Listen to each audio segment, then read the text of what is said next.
going on. But first, before we get to that, and before we say hello to everybody in the chat, I did want to take a second to announce a pretty big deal that we do around here every year. We do Heroes for Heroes the last few years. And coming up in just a few weeks, we're going to do our final event for 2025. So going live, probably around, I'm guessing 1 p.m. Pacific is kind of what we've been doing. Haven't set the time yet, but on November 22nd, which is a Saturday, which is the Saturday before Thanksgiving, we'll be going live. Big B and I will be at the Big B Burrow or the Big B Cave, whatever you want to call it. Together, we're going to do a little bit more setup and prep and try to make things a little bit more cohesive this time. We have kind of some new equipment we're going to try out, all that stuff. We're going to have the last of the donated comics, original art pages, and original art, some of which actually was donated by Carl, who will be joining us here in a little bit. So all the stuff you've been waiting for, if you've been waiting for any items and we didn't run it because we ran out of time or whatever in the last auction, we are going to run it. So everything that we have set aside for 2025 is going to be ran. If you are interested in sending in, like if you have some key comic books or some some art or something like that you do want to send in, that you want to make sure it gets part of the Heroes for Heroes for 2025, all you have to do is get in touch with myself or with Big B, and we'll get you handled on where to ship that to or how to get that to us, or we can get some good pictures and then you can ship it to the winner if you're somebody that we've worked with in the past. I do want to just show you the page real fast. This is the campaign wrap up that we're doing for the 2025 campaign. It'll roll over.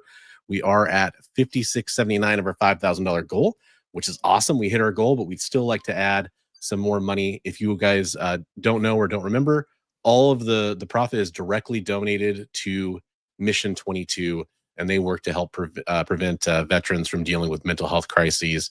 And they also work with their families very closely. It's a very celebrated charity out of Oregon. And it's just a really awesome cause that we love to support. So if you want to be part of Heroes for Heroes, whether you just want to watch, support by sharing streams, stuff like that, or donating items or donating to the cause, we'd love to see you participate this year. And you can always get in touch with me or Big B if you want some details on how you can help out and how you can participate. So please check that out. We'd love to see you. November 22nd is the date. Get it added to your calendar. Should have the show scheduled tomorrow afternoon, and we can get you all the information to share that stream out to all your friends and all your comic book groups. We'd really appreciate it. Cool. I'm gonna handle the first few people in chat here. I know we got some regular commenters. I'd rather talk to y'all right now, right before we bring our guest in, because we're having a lot of cool stuff to talk about with our guest. GT Key Comic was our first commenter, got that gold medal. What's up, GT? Richard coming in with the silver, the worst medal of all. I love silver. Silver is my favorite medal, so that's great. But I mean, we all know the most important one, and that is the bronze medal, which Preston takes down. Preston is our third comment. Something is killing the children news. Does that mean my 8th printing of issue 1 will be worth more than a Dark Hawk #1 soon? Now, that's a really good question. That's, I know Dark Hawk saw a little bit of a bump recently, so I'm curious about that. We do have Derek in the house. What's up, Derek? How you doing? Thanks for saying hello on several different channels. We still got Igor. Igor, what's up, man? Good to see you in the show. Commenting on several different channels. I wanted to mention that real fast. I think there's 24/7 comics right there in the chat, as well as Metal Elf. We are streaming on Bronze Age Nerds channel. We're streaming on Big B McFly's channel, and we're streaming over on the EXP on their YouTube page, their Facebook, and their Twitch and Instagram live. So go check those out. Awesome Sauce Radio. What is up, Adam? Thanks for joining the show. Good to see you, brother. And Eddie Von B, what is up, man? Happy Halloween to you as well. Well, without further ado, I did mention that our guest is somebody who has helped out with Heroes for Heroes in the past. You've seen him on my show before, along with Sean Chen and Daniel Wu, who are the creators of Evermind, which is an awesome comic book that we're going to be talking about here in a little bit. Everybody give a nice, big, warm welcome to our guest, Carl Choi from 24/7 Comics. What's up, Carl? What's up, guys? Thanks for having me, as always. It's always good to see you, Bronze. What's up, fellas? How's it going? Oh, man, it's so good to have you. You're always welcome on the show. I love having you. You know, one of the friends of the channel for sure. Yes. Actually, Big B, have you met Carl yet? Have you guys had a chance to meet? I don't think we've actually had the pleasure of meeting yet. Yeah. Okay, there we go. Great to meet you. Nice.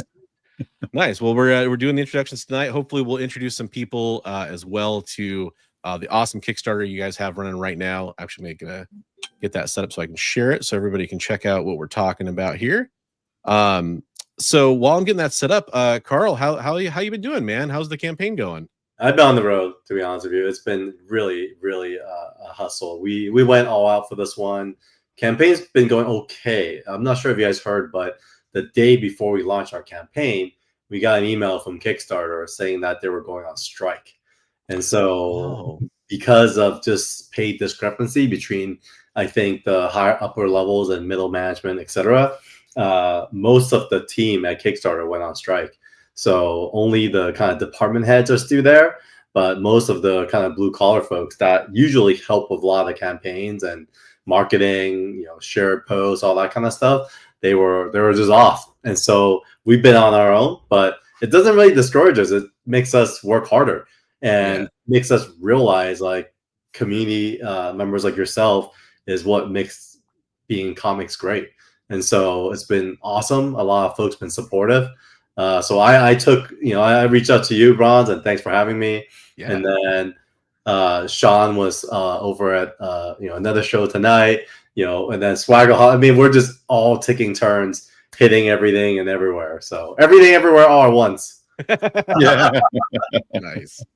Nice. Well, real fast, I know our producer in the back there did, Jay, shout out to Jay, did share the link for the Kickstarter. I'm going to go ahead and pull it up on the screen here. We'll give everybody some of the gorgeous art to look at and some of the tiers to check out while we kind of talk over going through the campaign. So is this the third Kickstarter now for Evermind? This is the second, actually. The second, okay, cool. The second half of Evermind, which took a little bit longer. Obviously, our last Evermind campaign was November 2023. And then it took about 2 years to get the second half together because Sean, admittedly, on another interview I was listening to today, needed more time to figure out the story. And so by procrastinating, he had a lot more time to do that. So I think he spent about a year working on other projects, including Conan and a few other books. And then he came back to Evermind and figured it out. And so, yeah, man, I was totally blown away when I read issue 4 because he like took it to the next level. Meaning, I really feel like this is magnum opus.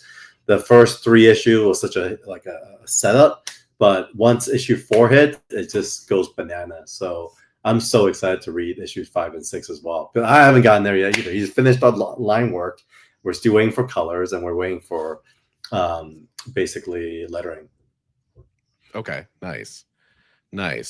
So I know, we had you, or actually, I guess the first time we just had Sean and Daniel Wu on to talk about it. The first to go around. And then I think we had you on for another project. But for people that may not be familiar, if you didn't check out Evermind the first go around, can you kind of tell everybody a little bit about the actual story of the comic book, because it's definitely a very unique story. And then we'll kind of get into a little bit about how it kind of all got started, because I think that's also a great story too. Sure. The story is about a world-renowned scientist named Lucas Zhang, and he is a very ambitious man. He figured out a way to transfer consciousness into androids. And there is a backstory as to why he has a chip on his shoulder and he wants to like fight for fame, right? So because of that ambition, he will get money from anywhere and everywhere to accomplish his goals. And so he ends up doing a deal with the kind of mogul of the amusement park industry and works under him. But then this mogul takes that technology and resell it to the American government for the military purposes. And so when those two worlds collide, his daughter, who is also a bit of a anti-ethics, kind of a ethical journalist, which is completely against everything her dad's doing, decided to get in the mix of it all. And then she ends up, spoiler alert, getting caught up in the crossfires literally. And then Lucas is forced to transfer her consciousness into an android. And then in order to protect her, he does the same for himself into a mech gorilla, which is like a theme park gorilla. And so, yeah, that's kind of what the journey is. It's a lot of mech battles, a lot of fights, a lot of action, but at the heart of it all is a father and daughter story, Yeah. and it's kind of like a broken relationship on its way to redemption. It's a beautiful story. It really is, and I think I've kind of I've said this before in a couple different places. To me, it's a little under the radar still, and I think it's a story that a lot of people are going to really like because it's not just great art, which it is. It's not just a great story, which it is, but it's also like a cool concept that is it kind of touches on some of the stuff that is really popular right now in media, like there's little echoes of things like Black Mirror, echoes of things like Westworld, that sort of stuff in here. But it also has, like you said, it has at its heart like a really good, compelling story about the father and daughter relationship, and it has, some of that sort of questionable science and all that kind of stuff going on too. And it's kind of the whole package when you really start to sit down and read it. And I think that that's just something that people that may not necessarily be digging a lot of the original stories out there right now are really going to fall in love with if they actually check it out. And I see comic tropes in the comments who just had Sean Chen on tonight. Thank you very much, Chris. Again, the comic book community is freaking amazing. Yeah. And Sean Chen is the co-creator, artist, and writer for it. And his partnership with Daniel has been amazing because I think Sean initially was nervous about the writing part, but Daniel has been involved with all types of mediums. Mhm. And he really allows Sean to world build, but said, look, at the end of the day, it's really about the characters. And Sean literally took kind of took Daniel's life, and there was a pivotal moment when Daniel actually had to pick family over his career, and then because he did that, there's a big question mark on if did he give up a lot of opportunities or whatnot. And then fast forward, his father and everything kind of wrapped up. His father passed away, and he came back to entertainment, and and he took the time to also take care of his daughter. And so Sean was like, "Man, what if Daniel didn't do that? What would that path look like?" And he basically based this character on if Daniel chases ambition over choosing his family. So it's a lot of real testimony to it all too, for sure. Yeah, absolutely. And for those that may not be familiar, Sean Chen is a just an absolute powerhouse artist. He did a lot of great stuff, especially I think most people might be familiar with the stuff at Marvel. He did a lot of the marketing, art, and kind of the style guide type stuff that Marvel would end up using. And of course, he did a lot of great actual titles too, stuff like on Wolverine and Iron Man. And then some great stuff too over at like Valiant and some other stuff as well. Of course, quite a career. I mean, 2.5 years on Iron Man, a year and a half on Wolverine is no joke. Yeah, And yeah, on for top sure. of that, Ryan the Future Force, that's my first exposure, and that comic sold 900,000 copies. So he was a child star, but always stayed low key. He wasn't really out there, and I think in this kind of modern day social media, I think now he's able to be out there and take interviews and have conversations. While in the past, you're really kind of you kind of have to fight your way in the corporate world to kind of get your voice out there, right? And so I think he came at a time when the image guys had just taken off. And so I think the corporate powers to be had to be a lot more careful as to who they actually, give the power to or give like the spotlight to, right? And so I think for many years they actually try to keep the artists behind the scenes and put the writers out there. And ultimately the writers were the ones that are like getting a lot of the promotions, especially after the whole image thing happened. But I think it's come all the way around where a lot of creators are kind of known to be needed as part of the marketing campaign for audience to really connect with it. For sure, for sure. And then of course the other side of the team, we mentioned him already, Daniel Wu, an actor that a lot of people I'm sure will recognize from shows like Into the Badlands and just a lot of great stuff too. Also a big part of the title here and a big part of the promoting and everything like that. He's a great force behind behind the book. Oh, so that's really cool. Bob Layton said that Sean was one of the artists that Valiant recruited that was ready for prime time day one. That's really awesome. Yeah, I mean, it's cool. I mean, we had a chance to interview Bob, which was awesome. But what's interesting when you get to know Sean a bit, he's super shy about it, so I'll brag for him.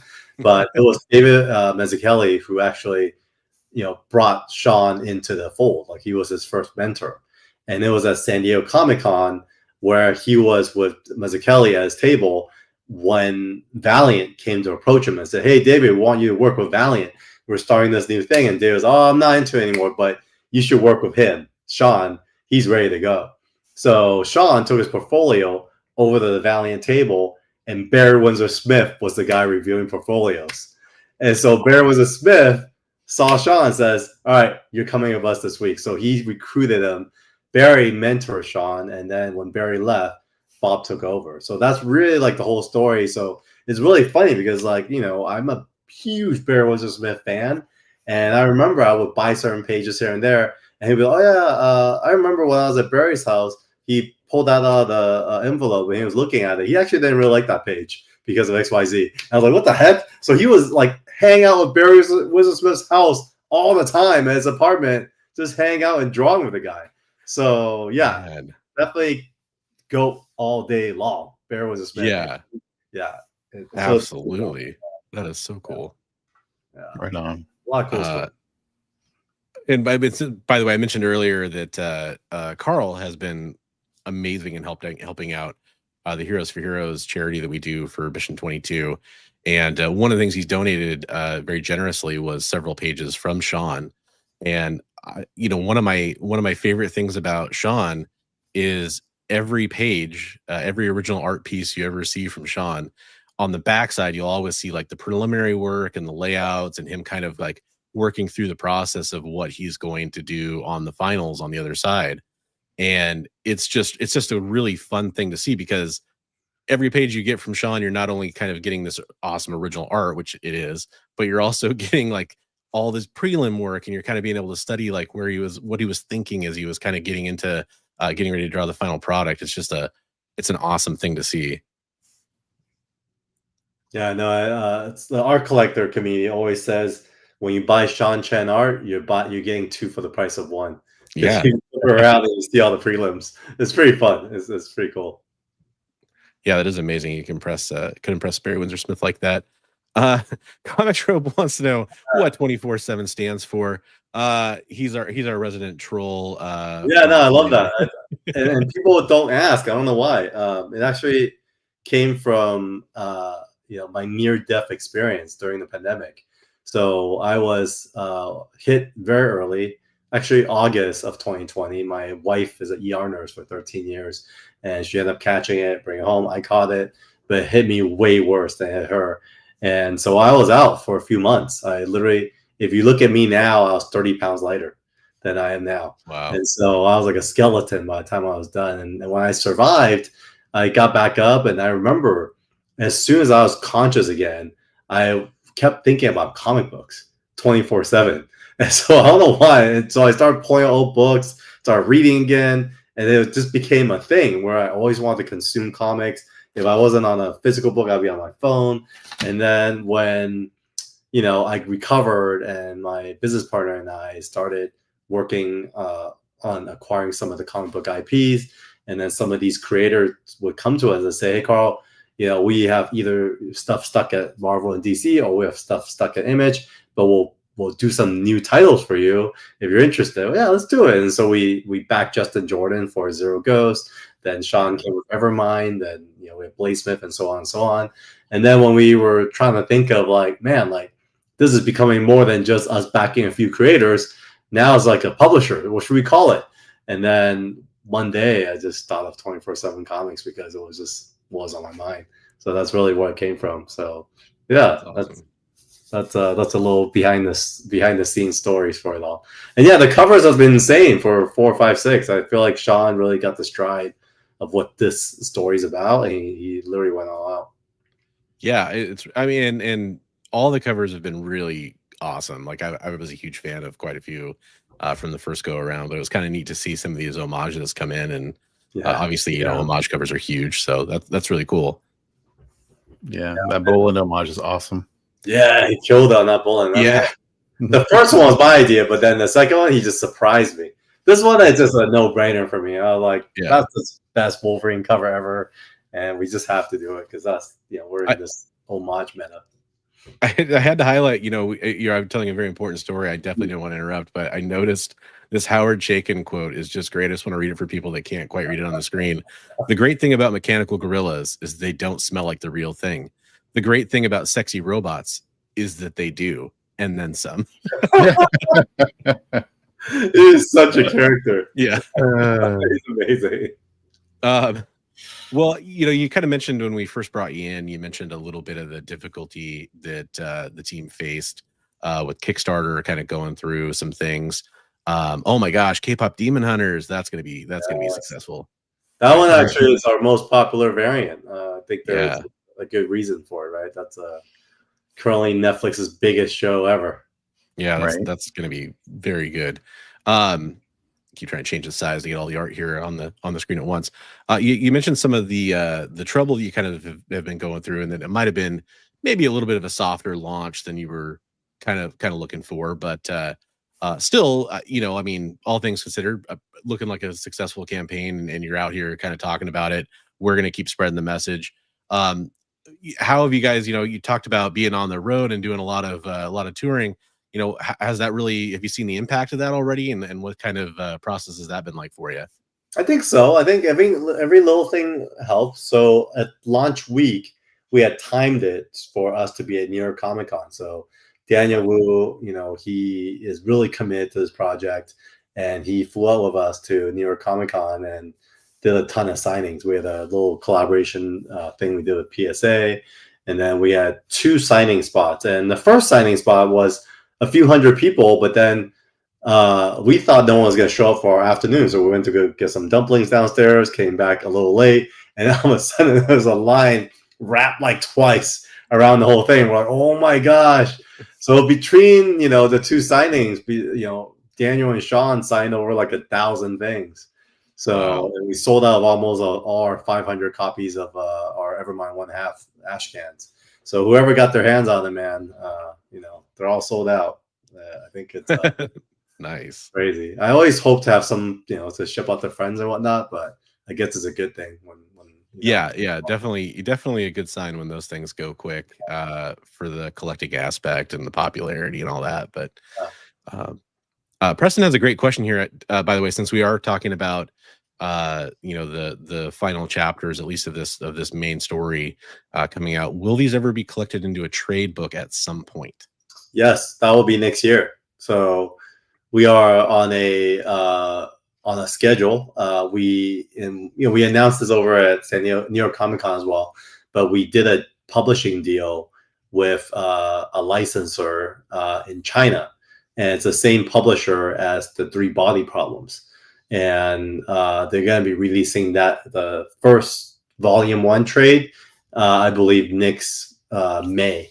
And our goal is to go visit Hong Kong Comic Con and be part of that launch. So that's number 1. And then we're probably going to launch the 6, all 6 hardcover probably fall of next year. So about a year from now, you'll be able to get your hands on the full collected edition. Nice. That's awesome. Kind of, I hit the kind of area here where you're hitting the different rewards available. I always love this because as a digital reader, I'm glad to see these things still out here. But if you just want the digital copies and just want to kind of back, there are those options. Just if you went and supported Evermind the first time around, you got the 4, 5, and 6 digital editions right there. You also have the digital catch up that has all 6 issues as part of it. I'll try to make that a little bit bigger. This is one of those covers that I always loved, was the cover to number 2 is just one of my favorite, like that Marilyn Monroe kind of moment. Yeah. I love that. But yeah, so you have that as well. And then go the wrong way. Let's make for me as a comic fan, I don't know about you guys, I'm always a big fan of whoever's the interior artist should do the main cover. Yeah. That's always my jam. And so it's really cool to see Sean's 6 covers together like that. It brought such a big smile to my face. No, and it's such a almost like an old school mentality. But I love it. I mean, you still offer the variant covers, you still have those, but for the people that do want to see, they want to see the inside match the outside, right? And I think that's a really cool continuity thing that you guys did, and I really love that. And so you have the full series catch up there for the actual comic books, and then the digital editions as well, the standard digital editions. Yep. Which tier has been the most popular so far? I would say the full 6-issue physical has been the most popular. I think it's like the $60 tier. Okay. Yeah, it's the one with the physical books. I guess we also got a lot of new backers. I think we have a returning rate of like 20-something% from the first one. So I guess there's also a lot of new backers this time around. Right on. That's good to see. Yeah, again, it's one of those books. I mean, maybe it was a timing thing or whatever. But I feel like I mentioned it to a lot of people. I try to talk to people about it because they, I love sci-fi stuff, and so I end up talking to a lot of people about, hey, what's a good sci-fi book to read? And I'm like, well, check this out. I mean, it's got an awesome creative team. It's got a cool original story. All the things I was mentioning earlier.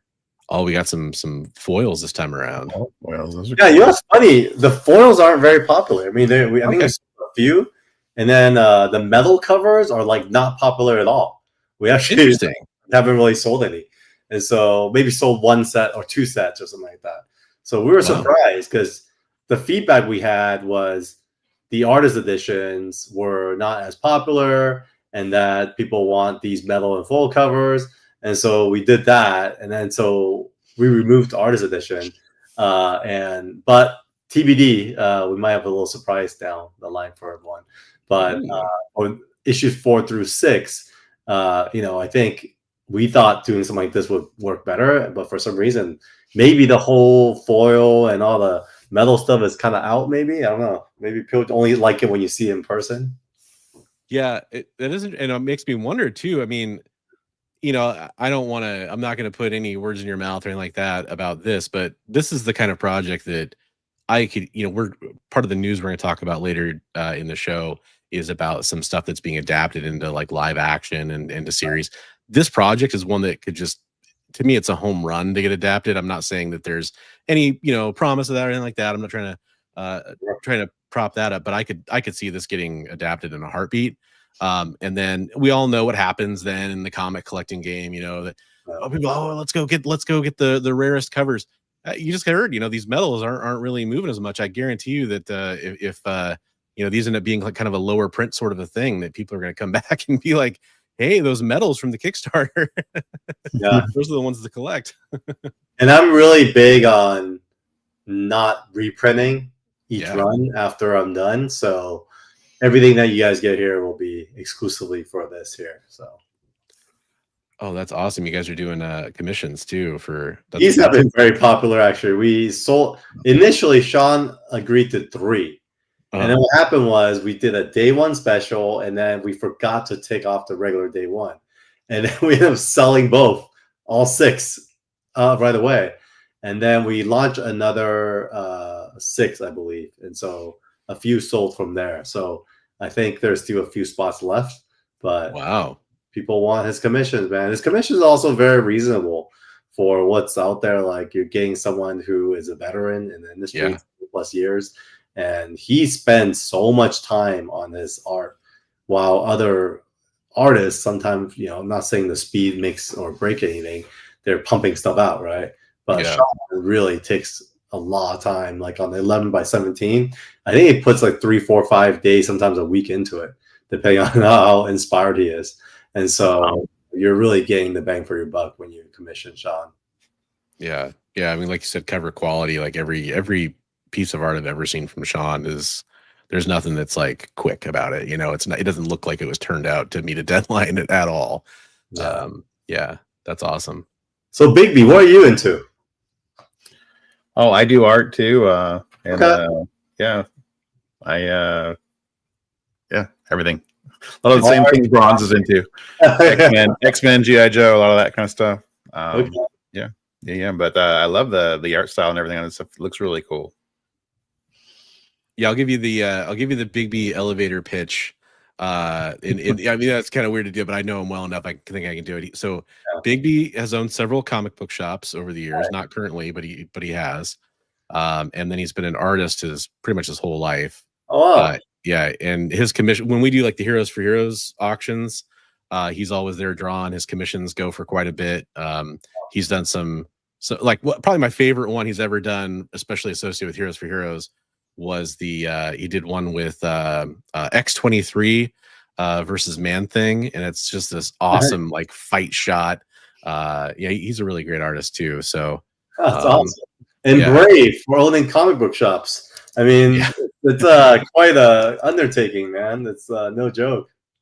Yeah, I went and showed my portfolio to Bob Schreck at one point, and I told him at that point I owned 2 shops, and he said, "And you're still sane?" So that's questionable. Oh my gosh, yeah, that's a lot. Hey, shout out to Nick Barucci in the chat from Nick! Forces. What's up, Nick? Everyone, please hit that thumbs up. Jumping in to say hi to Carl and everyone, and we appreciate that, Nick. Thank you so much. Nick's the man.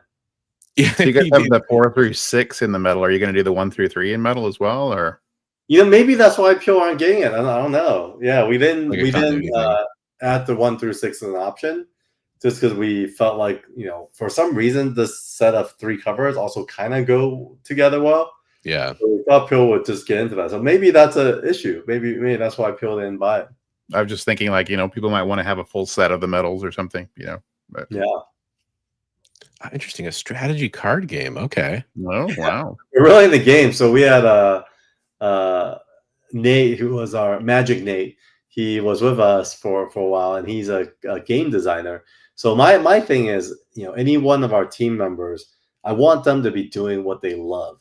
And he's always talking about designing games. Oh, design a game for us. So I commissioned him to design, a few games for us. He did the Heroes Be Damned one, which is right here. And then it was very popular. We sold a bunch of these. Nice. So cool. It's a full card game. And then so he designed another one for Evermind. So it's going to be fun. Good point, Comics Ropes. Yes, Big B can actually sense your thumbs at home. If you guys are literally holding him up to the screen, he can tell. And then those translate into YouTube hype, and we get the stream gets shared out everywhere. It's crazy. Right. Dude, have you guys met Chris in person? He's so tall. Yeah. Yeah, we usually hang out with him at most of the local Pacific Northwest shows that we all go to. Yeah, he's a great friend of the channel. He's I think we were both fans of his well before we met him, and just kind of ended up being one of those people that you always want to run into at a local show because you're gonna have a good time. So do you guys play Magic: The Gathering? I do. Yeah, you did, right? Yeah, you still do? Yeah, on occasion. I'm pretty big. We usually play draft a lot. That's my thing. Yeah, if you're Pacific Northwest, you have to. Oh yeah, my first shop launched right around the beginning of Magic, so I was always interwoven with that, and it was a big part of the success. Yeah, no, Magic's the best. It's my happy time for sure. It's right. Yeah, I can't think of anything else while I'm playing Magic. Right. Yep. Nice. I'm trying to get into Pokemon a little bit because my daughter is now obsessed with Pokemon. So that's kind of my first foray into the whole, playable card game kind of thing. Yeah, it's new for me. It's dangerous. You have some cool stretch goals here. Yeah, I know. We were very ambitious for this project because we lined up everything like we were going to do everything right, and then Kickstarter went on strike. So as ambitious as we wanted to be, I don't think we're going to go that far off the stretch goal. Hopefully, maybe get up to Bella, but we had commissioned kind of these sketch card prints from all of them. And what's fun is they all did like a variety of 12 to 20. And so everyone's going to get very different ones when we hit these goals. And so I think we're very close to 20. So yeah, hopefully we'll at least hit that this week. We have 9 more days to go. So we're about 2/3 through our campaign. And so I'd be pretty happy if we could get even just through past the Kim Jacinto.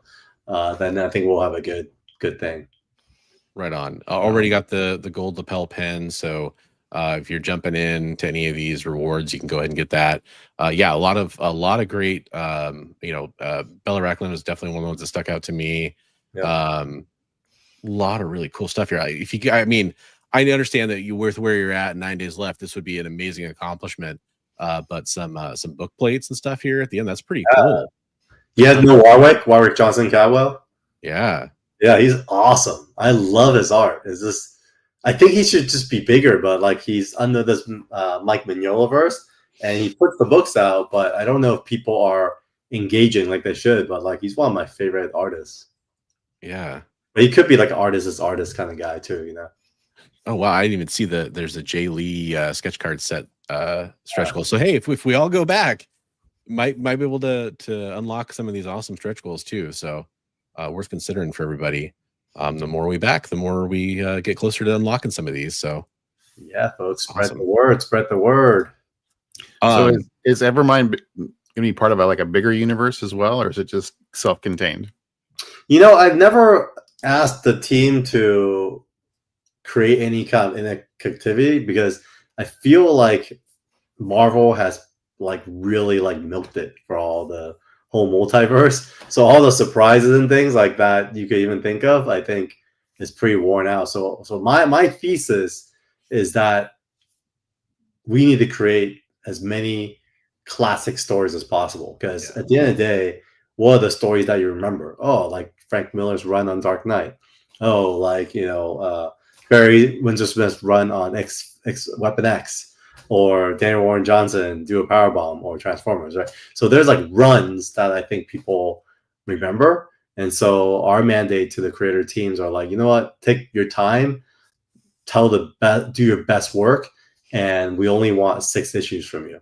And we basically compensate everyone exactly the same, but we give everyone as much time as they need to do it. So it's their choice on how many pages they want to write and draw. And for the most part, everyone is delivering more pages because of choice, right? And so that's pretty cool. And so I would say, even though Sean's book is 6 issues, I think it's probably equivalent to a 9 or 10 issue book because all the pages are in the 30s. Yeah. Right. Yeah, I was thumbing through and I was seeing 35 pages on. Yeah, it's pretty dense stuff, and all good, well paced too. So had a great question from Comic Tropes here. I want to make sure we get a chance to answer this. And this is a great one. Out there in the chat, be thinking about this one as well. What kind of mech or robot would each of you put your brain into? Chris offers up that he would try out a dolphin. I'm going to answer first real fast because it's my joke answer, really. But Chris, I would be in a Comic Tropes robot. I mean, Infotron or like an actual Comic Tropes robot. That'd be my mech. No, I'll think about that one for a second. How about you, Big B? What kind of mech would you want to ride around in? Ron, you could do the whole Spider-Man meme. You could go up to Chris and be like, "Hey, you." Yeah, exactly. That'd be great. All of us pointing at each other. Do the old GI robot from Creature Commandos. Ooh, good choice. That's great. Yeah, I love Creature Commandos. Such a great show, and it's funny. I don't know about you guys, a lot of people haven't seen it. When I say, "Hey, have you seen Creature Commando?" They're like, "No." I was like, "Dude, what? Such a great show." I watched it 3 times already. It's so well done. Right. Yeah, I rewatched it after Superman came out just because I was I wanted to kind of go back and see where that all started, and it's and then Peacemaker just kind of made me want to go back and rewatch it again. So good. Peacemaker. I don't know how James Gunn does it, but he writes and he writes and directs everything. So how much time do you have, right? He's living it. It's crazy. Yeah, I think we're gonna finally get our first non-James Gunn DCU projects here and see what those kind of look like with Lanterns and then the Supergirl film. So that should be pretty interesting. Good point from Preston. Hanging out with that female robot, I'd even go with the Mech-Gorilla. There you go. That's a good answer. These answers are gonna be awesome. I can tell. We already got tentacles. You want Doc Ock then? You want to be a Doc Ock tentacle robot? I hope that's what they meant. Ooh, Gundam Unicorn. There we Oh, go. There we go. There we go. Me, I would be Gundam right away. That's my mech, my go-to Yeah. mech for sure. My real answer would be anything that flies. By the way, I mean, just the fly would be cool. So some kind of falcon or a pterodactyl or whatever kind of cool mech you can make out of that. That'd be great. Yeah. So what have you guys been reading lately? Oh, what have I? So I've been reading. I actually started reading Bone to my daughter. Oh, fun. Yeah, so kind of go back. I don't think I ever read much past like the first few issues myself. Same. I don't remember at all. I think it's been so long. Oh my God. So I've been going back and reading that to her, which is really fun because she's kind of at an age where it's I can kind of go back and visit some of the stuff that I read to her that I read when I was a kid to her. And then I've been reading the all the Energon Skybound stuff because she's into the Transformers, and I loved all that stuff when I was a kid too. So I've kind of been focusing mostly on that for newer stuff, and then just reading tons and tons of older stuff. How about you, Big B? It's so good. Just started cracking open my old GI Joe graphic novels and rereading from issue #1. So yeah, I've been reading that classic stuff. Nice. E-Man says, by the way, shout out to E-Man. I was kind of waving at you while we were talking. Just received his Here's Me Damn box. Thank you so much, man. Really appreciate the support. There you go. Vince, I'll say thank you on behalf of Vince and Nico, who's hard at work. Nice. Yeah, good point. I should have let's make it like a pteranodon, but with like laser eyes and like a ruby quartz visor. I like that. I can get behind that. Gotta have a big beard though too. Well, of course. I mean, obviously, I'm basically going to turn into a Bayverse Transformer. Is kind of how it's starting to look. I'm thinking. What is your favorite dinosaur? I think I just answered that myself. But yeah, there we go. Yeah. So silliness abounds. We get silly here late at night on the West Coast. But yeah, I do want to point out, you were mentioning one more. Wow, one more, and then we activate the free signed print for everybody. That's awesome. So it's just not this, I totally messed it up, but this is a version of it. Oh, let me make I was testing out the pens for Daniel and Sean, but they went and signed 400 of these. Oh wow. On it, but it's a really nice print. If you hear it's like a comic art board. So it's cool. Issue 4. Very cool. It's awesome. Yeah, and I mean, I personally backed the first go around for Evermind, and all the print materials, the paper that the comics were printed on were all top notch. So definitely, something you like to see when you're investing in some of these nicer, cooler, luscious art, all that stuff you want it to show up on great materials, and it all absolutely did. To Big B and Bronze, if you had to read just one story from G.I. Joe, what would it be and why? Loving the OG cartoons and want to start rereading the comics. Just for people that may not know, Awesome Sauce is doing voice to text because of a visual impairment, so sometimes those typos might look a little interesting, but yeah, it's just voice to text. Ooh, that's a good question. That is a tough one. I mean, 21 isn't really reading. Yeah, I know. That's the one that stood out for me too. That's like it's so iconic, How do you? It is. Yeah. I think one of my next favorite one is the one with where it's Ace and Lady J and the Jet versus Wild Weasel and the Baroness. That one is so good. It's one issue where it's just like, and so much stuff about fighter pilot technique and everything that you wouldn't even think of. And I mean, they're going until they're totally out of ammo. The only thing they can do is like ram the planes into each other after that. There's kind of like a salute each other warfare kind of a thing about it too. Like, it has kind of like a dual kind of a vibe to it. That's a great choice. I'm going to go with the Cobra Island Civil War. It's probably my favorite little arc from the original like sub 100 stories. and it's just got a lot going on. I actually wish it was longer. That's the only thing I could say for it. Is I wish it was a couple issues longer. But did you ever read the original Hama GI Joe stuff, Carl? A little bit. I don't remember it, but Yeah. my question was actually if Larry Hama has been tying in the original stuff with the Energon universe that he's been. Oh yeah. doing. Has he done a good job of doing that? Well, the Energon comic is a little separate than he's doing like his original continuation still. Oh, he's doing original continuation. Yeah. So he's kind of just finishing up that story essentially from his vision. Yeah. And it's been insane, like seeing him just kind of, I mean, there's Cobra Island casinos and zombies and all kinds of stuff. What the heck? I mean, I got to meet him at New York Comic Con. Yeah, he's awesome. He's very good friends of our executive editor, Terry Kavanaugh. And he showed up to Terry's house and we got to sit on the couch and chit chat like forever. It was awesome. And he has such high energy and such consciousness at his age. It's very respectable, and it makes you realize, like, man, some of these guys, they must have been like fireballs when they were like younger, because they're still so conscious and still writing, still putting materials out. It's impressive. I'm trying to pick apart the art in the background there. I see we got some Barry Windsor Smith with Valiant. You got Conan #1. You got Bruce Timm Joker up there. So those two are Maddox recreations. I don't think I could ever afford the Conan #1 cover, but I do have a Wayshack Cul-de-sac #1 cover original. Cool.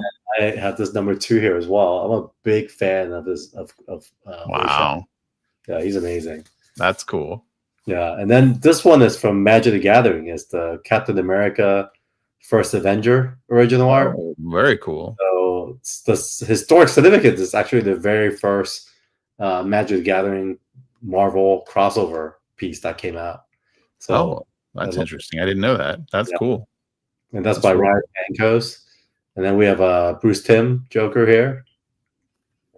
That one got my eye. I could see that one just even a little tiny. I was like, that's Bruce Timm. And then I mean, the other one I couldn't afford was the Triptych Sword of Azrael cover that Joe Quesada did, but then I had Mannix recreate that. And then this is Joe Benitez on Darkness. It was Darkness. Cool. Right on. I forgot the angel's name. And then this is a Japanese artist that did his interpretation of like a steampunk Joker, Suguji. And his wait list is like 1.5 years long. He's amazing. Whoa. Wow. And then there's Brothers Hildebrand. Rest in Peace is there. Another Darkness cover. I kind of loved Darkness growing up. Yeah. Darkness is a cool character. Underused. The whole art for every piece of art for Darkness was always a treat. Visually, it was just great. Speaking of art, by the way, for those who don't know, Carl has a pretty awesome eye and collection for original art. I would say, like, in a funny way, like I got a bone to pick with you or something like that. You picked up something this summer that I am just so jealous of, and I just it's so awesome that you picked this up. You don't mind me showing this off. Oh yeah! Oh, wow! Wow! Dude, that's amazing that you got that. Congratulations! Oh my gosh! Yeah, I know. Such an amazing get. So much nostalgia, and I remember turning the page and then pausing on this forever. And then when I turned the page and I turned back again, like multiple times, just because it was just not just like the sexiness of it all, but like the moment is so relatable. Yeah. We've all had our kind of like wandering eyes, right? And to be called out by his girlfriend, it's just such a funny moment. Oh, it's such an awesome, like, I mean, this page literally is because it's very similar to like the Phoebe Cates moment from Fast Times. Like this is like it's just emblazoned on my memory, especially as a Cyclops fan. Like it just kind of was one of those moments from me starting to get into the comic books, and that's just such a great page, man. I can't believe you have that. That's so cool. Yeah, I can't believe it's really cool.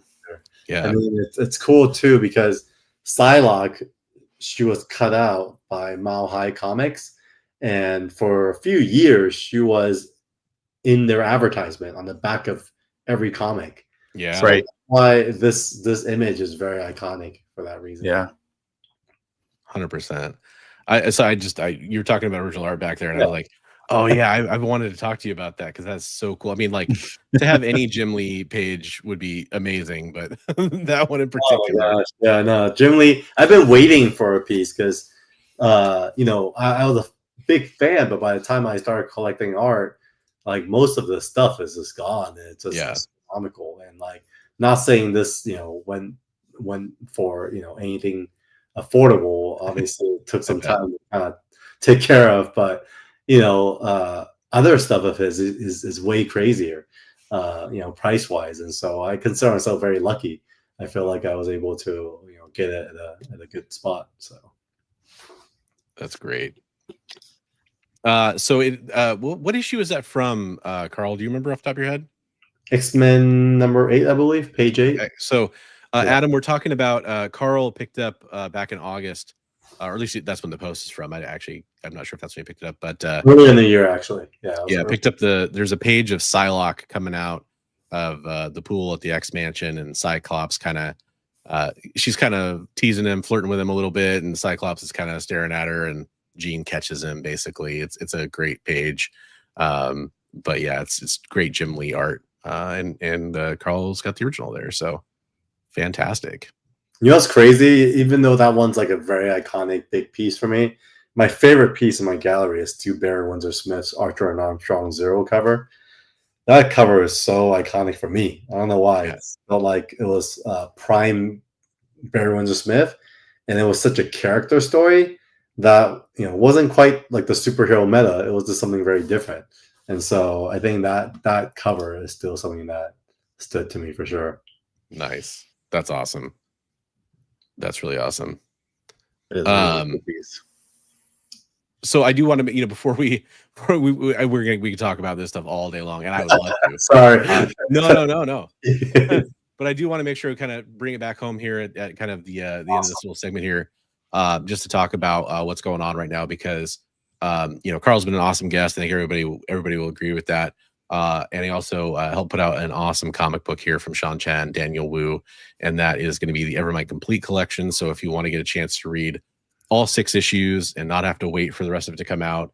I know earlier the question was kind of asked, is there any going to be spin-offs, that kind of stuff? I'll kind of quickly say I asked Sean about that when he came on when we were promoting the first 3 issues, and his he was just like excited to get these ones out, but he said he could see it happening someday, but it was just such a far off thing that he couldn't even really think about it because he was just worried about finishing the book.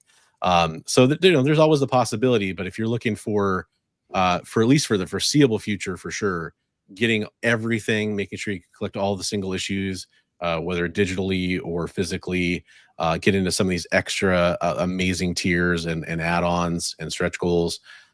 Go check out the Kickstarter. It's live right now. We got 9 days left on it as of recording here on the 27th of October. I'm going to go ahead, and I know we pasted the link in the chat earlier, but I'll paste it again now. And if you're watching on the rewind and don't have the live chat up, this link is pasted into the description of this video as well. So you can go easily go follow that, or just search for Evermind Kickstarter, and your favorite browser will probably direct you there as well. And I highly recommend checking it out. I know getting those first few issues, I was stoked to check out the rest of the story. So I'll have to go do my due diligence here on Friday, probably on Halloween when I get paid, and go back this and get the rest of the story, because it's just awesome. Oh, I did want to ask about this too. There is like a giveaway, it looks like, that people are going to qualify for if they get physical rewards. Is that can you kind of tell us a little bit about that? I think we're announcing that this Wednesday. So basically, we're doing giveaway. So everyone who backs the first 3 weeks, which basically Wednesday will be the deadline, will be put in a raffle. And when we did a signing for Daniel Wu and Sean last August, we had them sign some additional copies that we sent to CGC. And the first place will be a signed book from the guys. And then the second and third place will just be the 9.8 of the artist edition and the regular edition. What's really cool is actually for 4 through 6 and even some of the 1/2s over at New York Comic Con, we did a promotion with PSA, and we sent a bunch of them out to grade. So we're gonna get a bunch of PSA slabs back as well. So it's gonna be fun. I think we want to put some of these slabs in collectors' hands, and I think sometimes it makes me sad because, like you said, Bronze, like the page qualities are so high and so nicely done that I kind of want people to just touch the pages. But there's something about being in a slab, that's kind of nice as a frame as well. So yeah. I mean, I think luckily for people, you can kind of be rest assured if you want to get the physical copies, and as long as you're careful with your books, I think you'll be pretty safe if you did want to send them off for grading later on too, and kind of have your cake and eat it too. But there's also the digital copies too if you just want to have a copy to read, or you could go ahead and get a couple sets, and there you go. You got best of both worlds right there, right? Yeah, at very least, watch the trailer.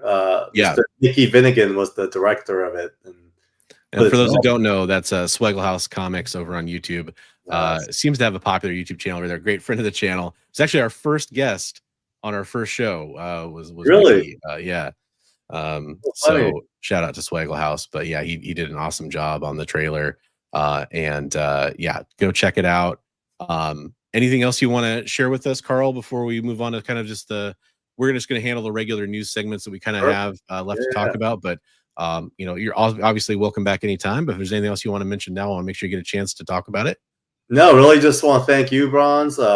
Great meeting you, Big B, and everyone. Definitely check out the campaign, and appreciate you guys. Obviously, hopefully I could be supportive in other ways, even donating the future kind of Heroes for Heroes initiatives. We appreciate it, man. If I could be helpful there.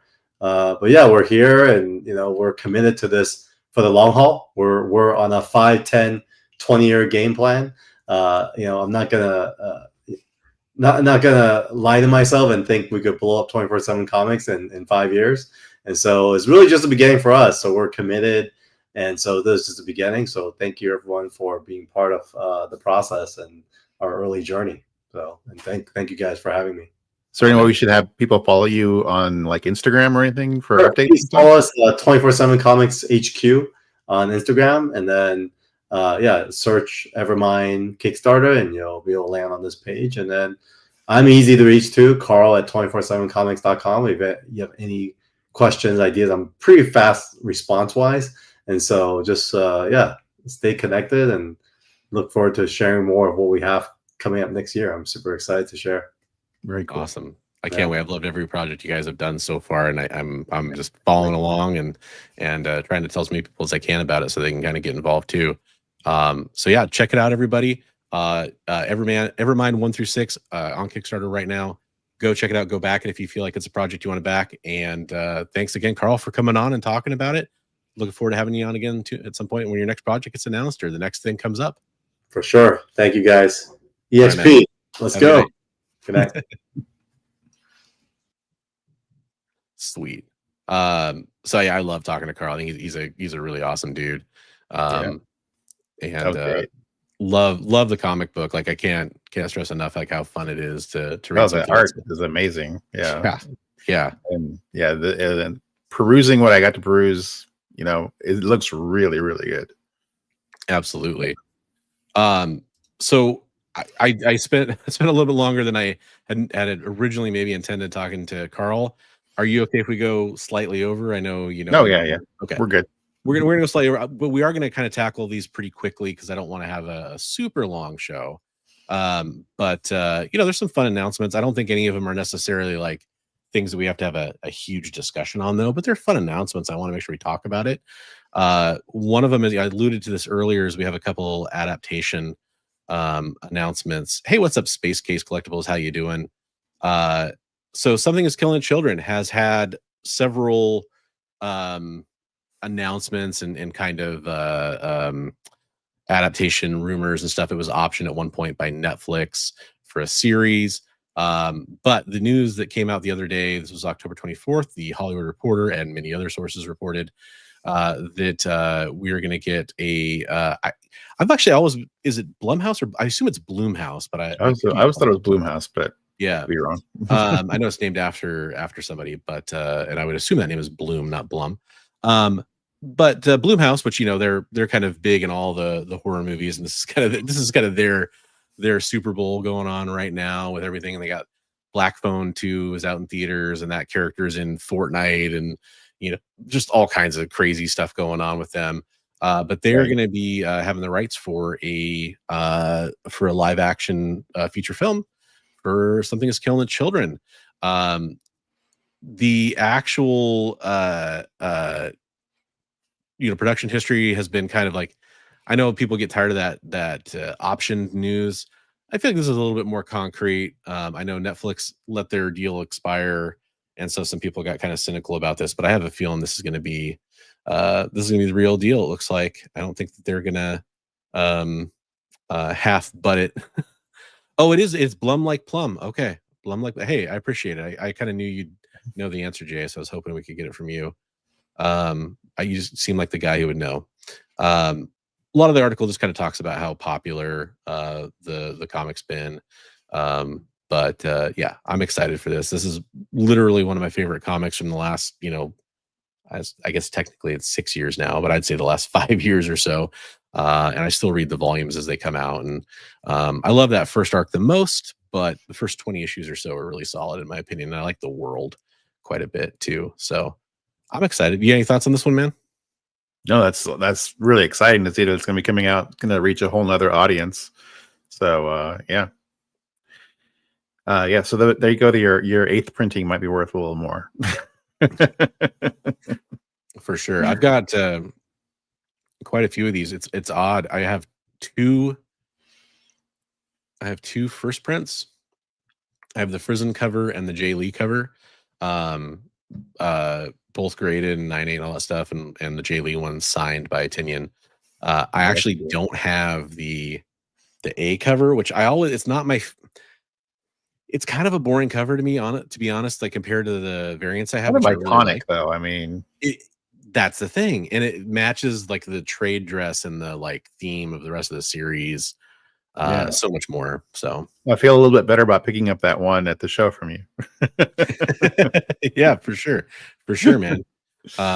Yeah, so that's really cool. I'm excited for that one. That's can't come fast enough, even though I want them to take their time and do a good job, if that makes sense.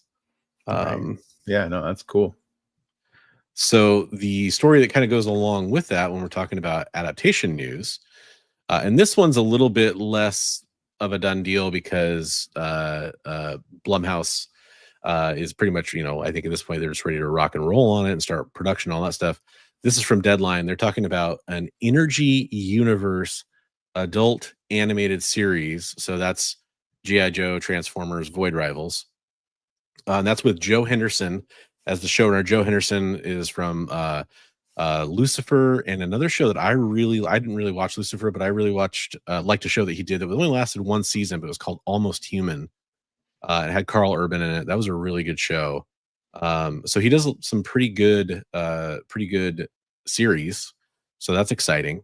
Of course, Invincible has been a powerhouse. I think Invincible season 3 was like there's something in this article was like the most watched animated thing that Netflix or that Amazon has done.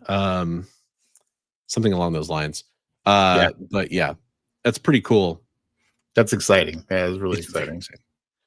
And you think about Kirkman just picking up the license for all the Hasbro stuff essentially a few years ago, and kind of where he's gone with it, and the new stuff with Void Rivals, the great stuff we've seen from Transformers and GI Joe, especially Transformers in my opinion. And then we're getting this kind of adult oriented series. Now the article kind of tries to describe some tone. I think that they're kind of swinging for it. So it's funny, I read Transformers with my 7-year-old daughter, the Daniel Warren Johnson Transformers, and this comment like E-Man's making there, spoilers kind of, but not really. Yeah, it's Optimus Prime like squishes a deer, like pretty early on in the series. And it's not like super graphic or anything, but it's just kind of one of those things where it's like it kind of explores the fragility of talking about humans and robots that are giant being mixed together, which is kind of funny because the classic story didn't really do much with that, but if you think about it, it's kind of natural. Yeah, it's the Dreamwave series, they actually when Image first got a hold of Transformers, they had some stuff where the Decepticons were squishing Mhm. people, and I was like, that was pretty excited for sure. that kind of level of whoa, hey, it's a little darker here. Yeah. I'm saying, like, you So, think about yeah, the classic stuff, and it's like they were always mixing humans and robots, and there's all those kind of like almost like memes or a little like, joke animations or whatever about people being inside and getting squished or whatever when they transform or any of that kind of stuff. right. Um, So they're kind of going for like a more of an invincible level of. yeah, I don't think they mean like bloody, but I think they mean like target audience. It's kind of the reading between the lines on the press release kind of article here. No. I'm not saying like you said it was as well. It's anybody who like kind of sees this news and might want to go seek out those stories though. That's kind of what I was talking about. Somebody Right. just might be kind of coming out to like, oh well, if it's getting adapted, maybe I should watch it or maybe I should read it. I mean, um, yeah, I hear good things about Lucifer. Yeah. Preston says not really thrilled with the Energon universe outside of the Void Rivals has been amazing. I think Transformers has been quite good, but it's probably because I think it's the best. It's the best like reboot that it takes all the Gene 1 kind of designs and sort of almost like a feel or almost the basic plot, I guess, of them arriving at Earth, but it tells it like in a very condensed, easy to read kind of timeline instead of like spreading out the story like some of the originals did. But yeah, I'm excited. I think it looks cool. So, Yeah. and then let's see. What else is like absolutely stuff I wanted to make sure we talked about here? Oh, this is kind of neat. There's one other Kickstarter coming out, or actually just launched. That's a little different. I didn't expect this. I got an email about how this is like an immediate release item, and I was kind of pleased to see that because usually with the Dynamite stuff and the Dynamic Forces stuff, I can't talk about because it's usually embargoed for Tuesdays. But this I can talk about right away. Warner Brothers is entering the comic mystery bag game through their Dynamite comics. So that's stuff like right at the top, like here it just says all the titles: Thundercats, Space Ghost, Johnny Quest, Herculoids, Captain Planet, Silverhawks, and Powerpuff Girls. You can see this just launched not that long ago, and we're already at 6780 back 31 backers. It's basically like I think they were saying like $300 of guaranteed value in $100 bag. Oh yeah, $250 worth of rare and collectible metal and holofoil comics, ash cans, blank covers, trading cards, and brand new homage variant covers. Some lucky backers will get packs valued at over $500 that have sketch cover comics, rare high value ash can editions, and extremely limited holofoil and metal comics.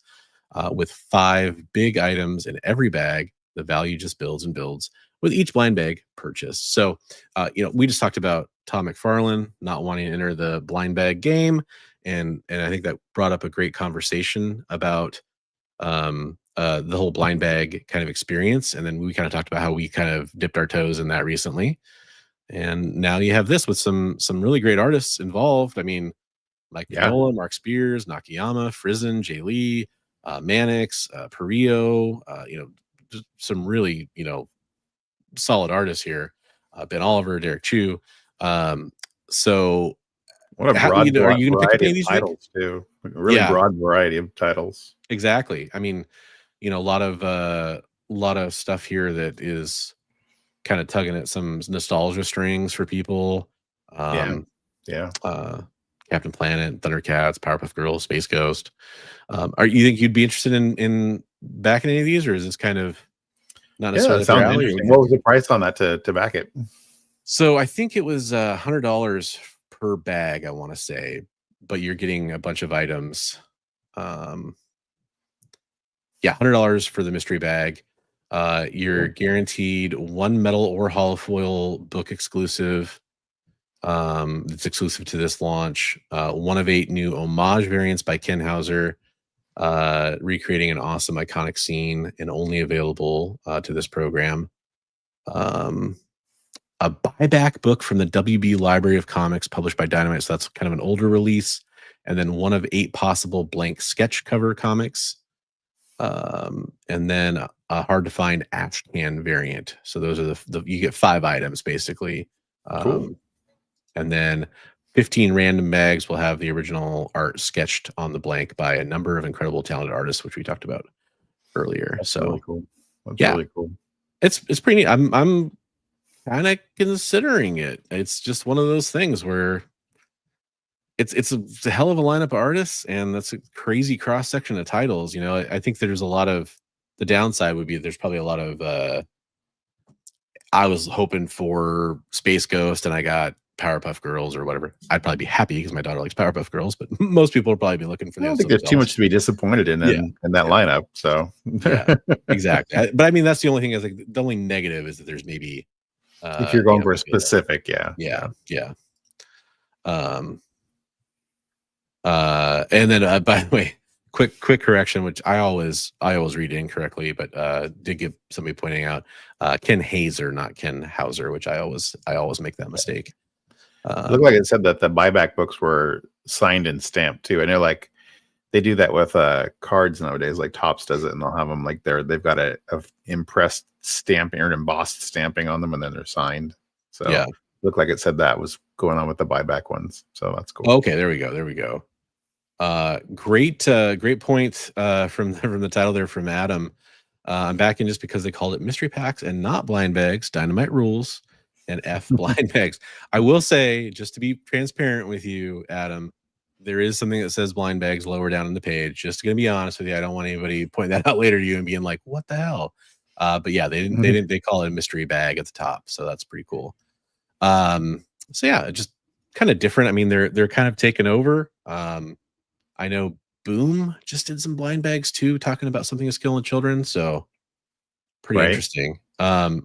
Speaking of blind bags, because I love transitions, ICV2 reported that the orders for the Mark Spears Monsters blind bags reached 362,000 orders.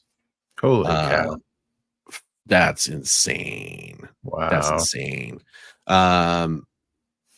So it's Mark Spears Monsters number 8 has reached 362,000 pre-orders, topping orders for Spears' first blind bag promotion. And this wraps up the current story arc with over 80 variant covers. Good dear.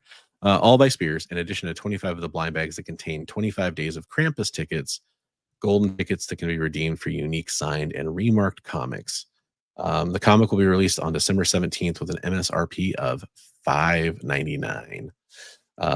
The Monster and the Wolf Trick or Treat blind bag that came out had a 350,000 pre-orders. So we're talking about, basically 2/3 of a million of blind bags from Mark Spears in this pair of releases here, which is pretty insane. Yeah. Ooh, that'd be interesting. Perio on Powerpuff Girls. That's a good thought. I like that, Preston. Yeah. That'd be really interesting. So yeah. There's that. Quite a bit for of Mark stuff. Spears. Yeah, Mark Spears killing it. I will say that I don't know what name he wants to go by, so I'll hold off on the name. Somebody who donated some Mark Spears items last time around for Heroes for Heroes, since we're talking about Heroes for Heroes, is sending in. I know there's at least one signed Mark Spears item in there. So that was a generous donation. I think it's kind of circling its delivery to me any day now, so I'll try to show that off when I get it. The last news story I really want to make sure we cover before we wrap up the show from the news segment standpoint is that the boys received a pair of Guinness World Records, which I guess it's kind of a lot of Dynamite news tonight too. This obviously involves Dynamite because they published the boys comics. And the world records were for the most in-demand action adventure TV show and most in-demand superhero TV show. So as far as I'm aware, that I think that means like streaming on demand kind of a thing, right? Where people are clicking on it. And there was a post from Guinness World Records here with like some of the cast and stuff holding up the Guinness World Record plaques, that's just kind of cool. Comic books not dead yet when it comes to adaptations. Did you watch the wrap up for Gen V? No, I think I have like 2 episodes left to watch. I enjoyed it. Yeah, I think you'll like it. I've heard that it's the general consensus is maybe better than some of the recent Boys stuff. Is kind of what some people have been saying. I enjoyed the first season of that show quite a bit. The second season, I want to see how it wraps up. Of course, I don't want to make judgment before I see it. But the ending of the second season will get you hyped for stuff coming up. That's for sure. Right on. They felt like they were a lot more free and loose with the crossover stuff this season, especially with like one character who like basically appears throughout an entire episode. I won't say who, just in case people are watching. And what was I going to say about that? There was something that you'd ask. Was it you were asking me about Tron Ares, or there was some movie you were asking me if I watched. I asked you if you watched Tron Ares. Yeah. I did check it out. Yeah. Do you want to like do a non-spoiler review of it kind of thing real fast? Sure. I watched it as well. Okay. So what do you think? I enjoyed it. I mean, hey, I can't fault their choice of a favorite band in there. Depeche Mode is my favorite band, so. But it's so hilarious, like a soundtrack by 9 Inch Nails, and like the band that gets mentioned throughout the entire movie is Depeche Mode. Right. I thought it was pretty good. There were some plot holes, but I liked it. Yeah. I had a really hard time getting over Jared Leto as the star. Like it was the hang up I knew I was going to have. So you can maybe argue it was a self. You mentioned that before you going into it. You mentioned it. Yeah. But I will say again, non-spoiler, the plot felt like, okay, so Tron Legacy sometimes gets attacked for having kind of a weak plot. That's understandable. Tron Legacy is more of a vibe, in my opinion, but it does that vibe very well. Like it has every scene feels like this is Tron Legacy. This is the story of what's going on in the grid. And you kind of are just behind the basic premise, which, again, I'm talking about Tron Legacy. This is not spoilers for the new movie. It's about trying to get Sam and Cora off the grid, back out into the real world. Okay, great. Trying to learn why that's important and then make that happen. Have a good night, Adam. Thanks for popping in. Appreciate it, brother. This film, again, I'll do my best for non-spoilers. I don't feel connected, or I don't really care much about any of the characters. And it just made me want to go watch the first 2 again. That's all it really did. There's some cool visuals and some cool scenes. There's some great music. Right. There's not much heart or not much that kept me engaged with what was going on, like scene to scene in this film. I mean, knowing that you had the hang up with Jared, like I thought they, just watching it as a Tron movie, I thought they did a pretty good job of like trying to humanize, or him being interested in the human condition. I thought that was interesting. Yeah. To Jay's point here, that would have been 10 times better if it was actually Tron, like the character. Right. And I know Bruce Boxleitner does not want to return to Tron, who played Tron in the first film and the second film, as well as if you might know him from Babylon 5 if you're not a huge Tron fan. But recasting him, whatever. I think that would have been more apt. I will say that there are some supporting characters who I was excited the actors were in this film, and they don't really do much, like at all. I won't say who it is because I don't want anybody to be, certain that I'm talking about certain characters, like, not have much screen time or whatever. But if there was actors you were excited to see in this film, they're probably not the ones on screen. I didn't know that Gillian Anderson was going to be in the movie. I thought that was interesting. Yeah, so. Gillian Anderson's one of them. Yeah. And then I'm totally blanking on his name, but the gentleman who played Quicksilver in the Fox. Oh X-Men, yeah. and whose name I remembered as soon as I saw the movie, and then just forgot. No, she's not in it. And since we're pressed for time, I'm not going to play the drop. Nice try. Yeah, I do need to spend some time. Evan Peters, thank you. I do need to spend some time editing those drops up too. What's up, Christina? Hello. Jared Leto. That's all I heard. No, I enjoyed it, but yeah, there was it could have been better. I do like that they were trying to. It's not a spoiler, is it? At some point in the movie, they tried to tie it into the second movie. So yeah.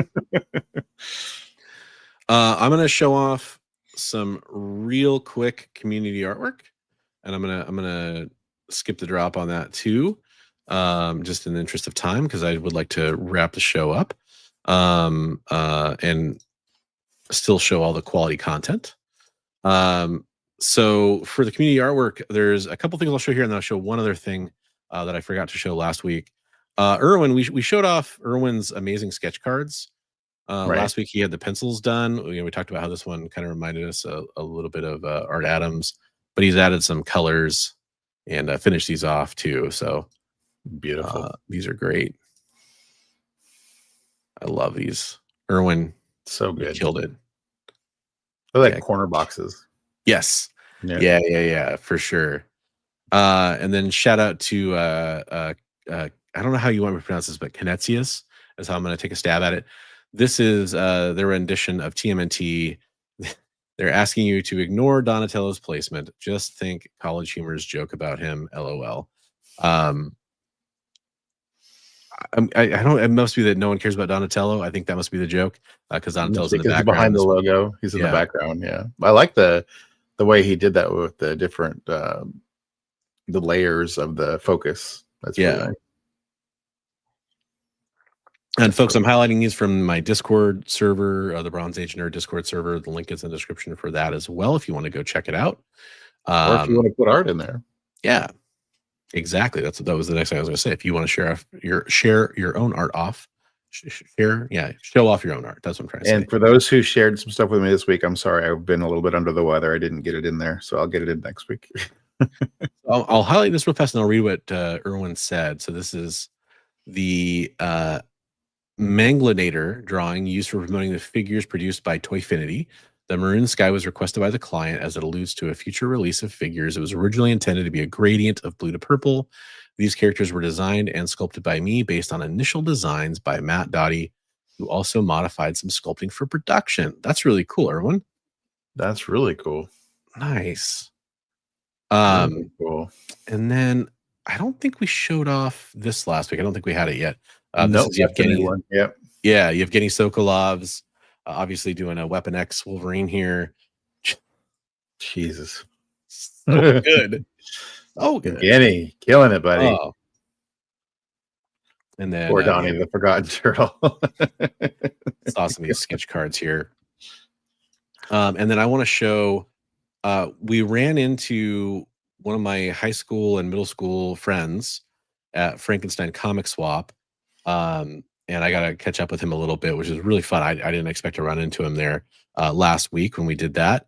And then he shared, his name's Sam Staples, and he shared some of his art that I think this is basically just from his, I think he said it was like DeviantArt or something, like puts out this little profile page.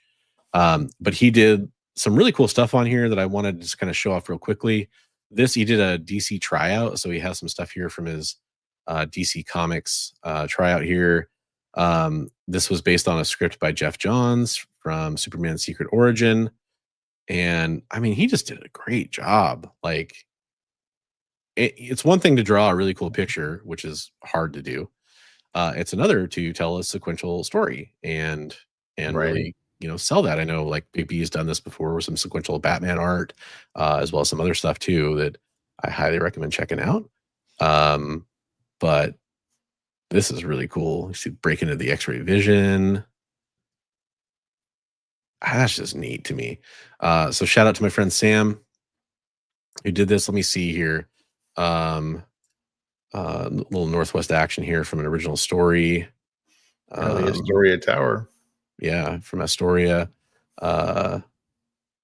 I'm just kind of quickly going through it because there's a lot on this website I could kind of go through, but you know, he just told some really cool stuff.